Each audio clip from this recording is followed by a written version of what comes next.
Hello, good evening to all of you. Myself Ram Pachauri and you are almost welcome to Pachauri Multi YouTube channel. आपको नववर्ष की बहुत बहुत शुभकामनाएं। सन 2024 आप लोगों के लिए शुभ रहे और आने वाले एग्जाम्स के अंदर आप बहुत अच्छा परफॉर्म करें, अच्छे रिजल्ट्स दें, ऐसी ही मैं आपको लिए कामना करता हूं। आज मैं हेमेटोलॉजी से रिलेटेड एक टॉपिक लेकर के आया हूं, आपके रेड सेल इंडिसेस। ठीक है, ये हमारा एक 5 नंबर का जो है शॉर्ट नोट है, जो आपके डीएमएलटी और बीएससीएमएलटी के एग्जाम्स के अंदर पूछा जाता है। तो हम आज इस रेड सेल इंडिसेस के बारे में देखेंगे। एनीमिया के डायग्नोसिस के लिए ये जो रेड सेल इंडिसेस है, उनके पैरामीटर्स हमारे लिए बहुत काम के होते हैं, क्योंकि जब भी एनीमिया को हमें डायग्नोस करना होता है तो उस दौरान हमारे को ये जो पैरामीटर्स है इनके वैल्यूज हमें चेक करने होते हैं। ठीक है, तो ये रेड सेल इंडिसेस क्या होता है, इनके अंदर क्या क्या पैरामीटर्स हमारे इन्वॉल्व हैं, वो आज हम देखेंगे। जैसा कि मैंने पहले ही अनाउंस कर दिया था कि आपको जो है जनवरी 1 तारीख से अब आपको जो है हर सब्जेक्ट के इंडिविजुअल वीडियोस आपको सिक्वेंशियल मिलेंगे, जिसका मैंने शेड्यूल आपको टेलीग्राम चैनल पर भेज दिया है। डिस्क्रिप्शन में लिंक मिल जाएगा, तो आप वहां पर चेक कर लीजिएगा। तो आज हमारा वीडियो पैथोलॉजी को लेकर के है, कल फिर एनाटॉमी और देन फिजियोलॉजी और माइक्रोबायोलॉजी, बायोकेमिस्ट्री, अलग अलग सब्जेक्ट्स के लिए आपको वीडियोस मिलेंगे। ठीक है, इसके अलावा मैंने जो है कुछ एमसीक्यू का भी जो है रखा है कि आपके जो सैटरडे है या संडे के दिन आपके कुछ एमसीक्यू क्वेश्चंस हैं आपके जो सेंट्रल एग्जाम में पूछे जाते हैं, उनके लिए भी हम प्रिपेयर करेंगे। ठीक है ना, तो स्टार्ट करते हैं अपन क्या जो अपना रेड सेल इंडिसेस है उसके बारे में। देखिए, रेड सेल इंडिसेस बेसिकली क्या होता है कि आपके जो रेड सेल इंडिसेस है बेसिकली क्या है कि आपके जो आपकी आरबीसीज होती हैं उनके अंदर क्या होते हैं, कुछ पैरामीटर्स होते हैं जिनको हम जो है स्टडी करते हैं बेसिकली। तो हमारे 3 पैरामीटर्स हैं जिनको हमारे को स्टडी करना होता है। एक होता है एमसीबी, एक होता है एमसीएच और एक होता है एमसीएस। ये 3 पैरामीटर्स हैं, जिसमें एमसीबी का मीनिंग होता है मीन कॉर्पस्कुलर वॉल्यूम, यानी कि आरबीसी की जो सेल्स हैं उनका एक अगर मीन वॉल्यूम हम निकालें तो वो हमारा मीन कॉर्पस्कुलर वॉल्यूम कहलाता है, जिसको हम फाइंड आउट करते हैं कि जब आपको सेल का पीसीबी या पैक सेल वॉल्यूम हमें पता है तो हम पैक सेल वॉल्यूम को 10 से मल्टीप्लाई करके और मिलियंस में आरबीसी का नंबर आपका कितना है उसके बेसिस पे अपन जो है एमसीबी कैलकुलेट करते हैं। ठीक है, किसी भी पर्सन के अंदर आपको जो है अगर पीसीबी हमें पता है साथ ही साथ आरबीसी का काउंट मालूम है तो आप जो है इसमें एमसीबी कैलकुलेट कर सकते हैं। ठीक है, इसके अंदर नॉर्मल जो एमसीबी का वैल्यू होता है वो होता है 82 टू 92 फक्टोलीटर। ठीक है, ये आपका नॉर्मल वैल्यू होता है। और अगर जो है एमसीबी का वैल्यू जो है वो इस वैल्यू से अगर कम हो जाएगा तो वो कंडीशन आपकी माइक्रोसिटिक एनीमिया कहलाती है। ठीक है, माइक्रोसिटिक का मतलब होता है कि आपका जो आरबीसी का साइज जो नॉर्मल है उससे साइज क्या हो गया, थोड़ा सा कम हो गया, डिक्रीज हो गया। ठीक है, आरबीसी का साइज डिक्रीज हो गया, इसी को आप माइक्रोसिटिक एनीमिया कहते हो। ऐसे ही अगर ये जो साइज आपका आरबीसी का नॉर्मल से क्या हो जाएगा, बढ़ जाएगा, यानी एमसीबी जो है आपको बढ़ा हुआ मिलेगा, तो इसका मतलब हमारी ये कंडीशन मैक्रोसिटिक एनीमिया को इंडिकेट करेगी। देन इसके बाद हम देखें कि एमसीएच क्या होता है। एमसीएच का मतलब होता है मीन कॉर्पस्कुलर हीमोग्लोबिन, यानी कि हमारे पर्टिकुलर आरबीसी की जो सेल है उसके अंदर पाए जाने वाले हीमोग्लोबिन का हम कंसंट्रेशन पता कर रहे हैं कि कितना जो है मीन वॉल्यूम आपका हीमोग्लोबिन का प्रेजेंट है। तो ये आपका क्या कहलाता है, हीमोग्लोबिन का आप 10 से मल्टीप्लाई करें अगर हीमोग्लोबिन का वैल्यू हमारे को दिया हुआ है, साथ ही आरबीसी मिलियंस में कितनी है ये चीज आप कैलकुलेट आपको दे रखी होगी, तो आपको जो है एमसीएच फाइंड आउट करना होगा, तो आप इस तरीके से फाइंड आउट कर सकते हैं। इसके अंदर नॉर्मल जो वैल्यू होता है वो 27 से 32 पिकोग्राम होता है, और अगर ये जो वैल्यू है वो बढ़ी हुई आ रही है तो इसका मतलब ये मैक्रोसिटिक एनीमिया को इंडिकेट करेगा। और अगर आपका ये वैल्यू कम आएगा तो ये आपका क्रोमा, जिसमें ये कह रहा था हाइपोक्रोमिक, हाइपोक्रोमिक का मतलब है कि आपका जो हीमोग्लोबिन का कंसंट्रेशन है वो क्या हो गया, कम हो गया है।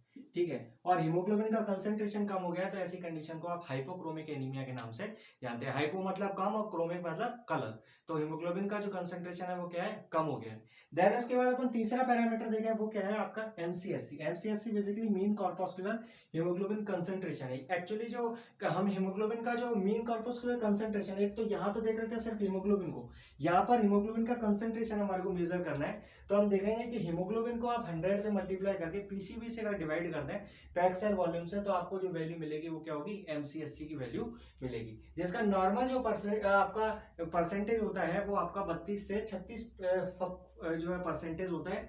और इसके बाद अगर ये कंडीशन देखी जाए कि अगर एमसीएससी लो आ रहा है तो वो कंडीशन हाइपोक्रोमिक को इंडिकेट करेगी, मतलब ये क्या है, हाइपोक्रोमिक टाइप ऑफ एनीमिया है।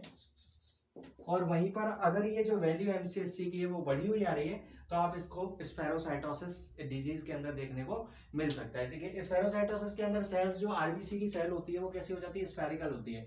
नॉर्मली आरबीसी जो है वो आपका बॉय कॉनकेव शेप में होता है, बट ये स्फेरिकल शेप में हो जाए तो ये स्फेरोसाइटोसिस को इंडिकेट करता है। हेरिडिटरी स्फेरोसाइटोसिस एक डिजीज होती है जिसके अंदर आपको ये MCSC का वैल्यू जो है वो आपको इंक्रीज किया हुआ मिलेगा, ठीक है। इसके अलावा अदर कई भी एनीमिया है जिनके अंदर MCSC का वैल्यू अफेक्टेड होता है, तो ये एक जनरल एग्जांपल आपको दिया।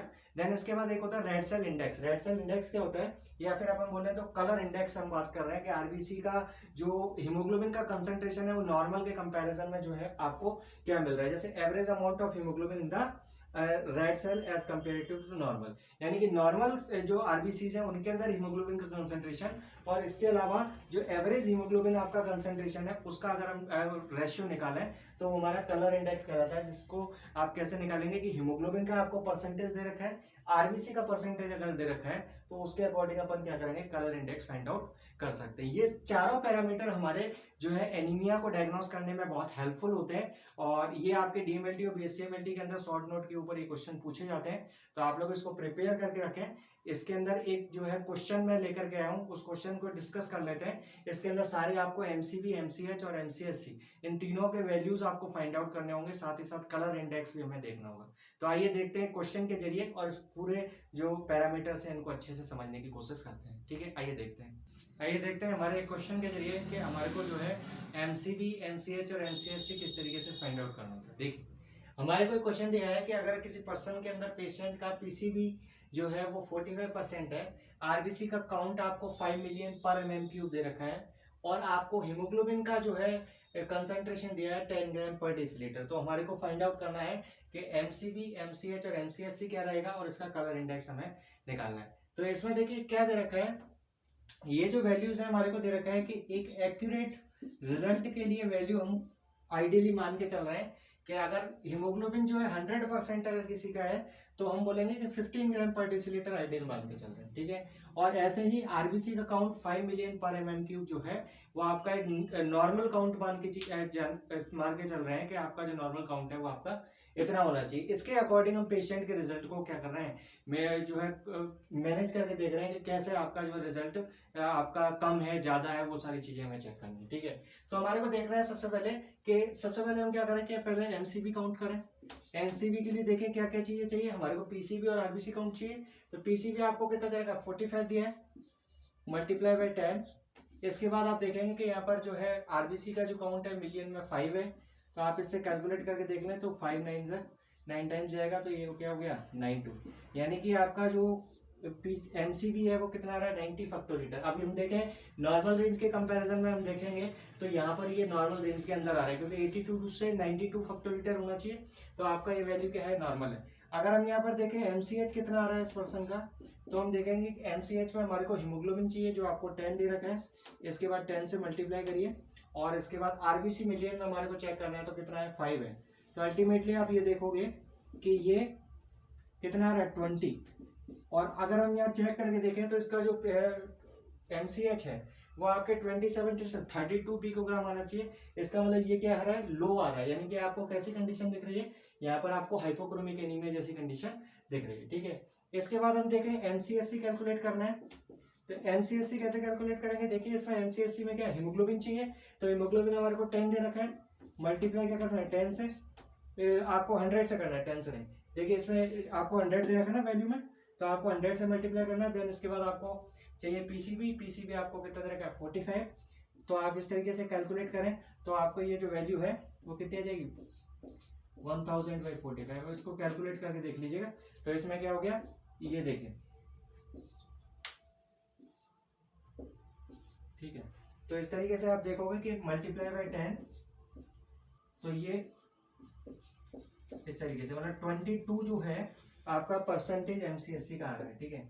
तो अगर ये देखेंगे कि हम इसको कैलकुलेट करेंगे तो क्या होगा 22% आएगा, तो आपकी वैल्यू है 22% आ रही है और आपको नॉर्मल कितना होना चाहिए 32 से 36, यानी कि आपको ये भी क्या आ रहा है, लो आ रहा है। तो लो की कंडीशन क्या कहलाएगी, हाइपोक्रोमिक एनीमिया, मतलब दोनों ही कंडीशन से हमें पता लग रहा है कि पर्सन में क्या है, हाइपोक्रोमिक एनीमिया देखने को मिल रहा है। अब इसके बाद हम अगर इसका परसेंटेज निकालें कि कलर इंडेक्स कैसे कैलकुलेट करना है, तो ये देखिए कलर इंडेक्स हमें कैसे करना होगा।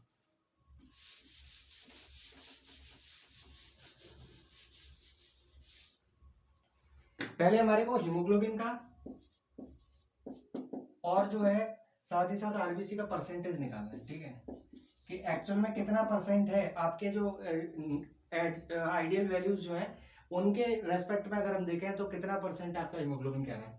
तो हम देखेंगे कि इसको जो है आप 100 से मल्टीप्लाई करके और देन उसके बाद हमारे पास हीमोग्लोबिन का कंसंट्रेशन कितना आ रहा है 10 और आइडियली होना कितना चाहिए 15, ठीक है। इसी तरीके से अगर हम देखें कि यहाँ पर आरबीसी देखना है कि आरबीसी कितना है, तो आप देखेंगे कि 100 मल्टीप्लाई बाय आरबीसी है कितना आपका 5 और होना कितना चाहिए आरबीसी का नॉर्मल 5, यानी कि आपको जो है जितना चाहिए उतना दे रखा है आपको आरबीसी, ठीक है। तो ये आप इसको काटेंगे तो ये क्या हो गया आपको 100% मिल रहा है, जबकि हीमोग्लोबिन आप चेक करेंगे तो ये हो गया, ठीक है। आप इस तरीके से कैलकुलेट कर ले तो ये 6.6 समथिंग आएगा, तो आपका क्या हो गया मल्टीप्लाई बाय 10 तो ये हो गया आपका 66, मतलब हीमोग्लोबिन कितना आ रहा है 66% और आपका जो आरबीसी काउंट है वो आपका आ रहा है 100%, ठीक है। तो इस तरीके से आप क्या करो कि आप इसको कलर इंडेक्स निकालना चाह रहे हो तो कलर इंडेक्स के लिए क्या करोगे, हीमोग्लोबिन आपको दे रखा है कितना, हीमोग्लोबिन आ रहा है आपका 66 और इसके अलावा आपका जो आरबीसी का परसेंटेज आ रहा है वो कितना आ रहा है 100% आ रहा है, ठीक है। तो इसका मतलब इसका कलर इंडेक्स क्या हो जाएगा 0.66 हो जाएगा, ठीक है। तो ये आपका जो है कलर इंडेक्स आपको दिखा रखा है, इस तरीके से आप सारे वैल्यूज जो है आप फाइंड आउट करेंगे, ठीक है। इनके अंदर हमारे को ध्यान रखना है कि जो वैल्यूज आपको जिसमें जिस यूनिट में चाहिए वही यूनिट के अंदर आपकी होनी चाहिए, ठीक है। तो इस तरीके से ये सारा आपको कोई क्वेश्चन दे सकते हैं एग्जाम के अंदर, तो अगर आपको ये वैल्यूज दे रखे हैं तो आप इजीली कैलकुलेट कर सकते हैं, ठीक है। आई होप कि वीडियो आपको समझ में आया होगा। अगर आपको कोई दिक्कत है तो आप कमेंट करके पूछ सकते हैं। मिलते हैं नेक्स्ट वीडियो के अंदर किसी नए टॉपिक के साथ में, जब तक के लिए थैंक यू सो मच।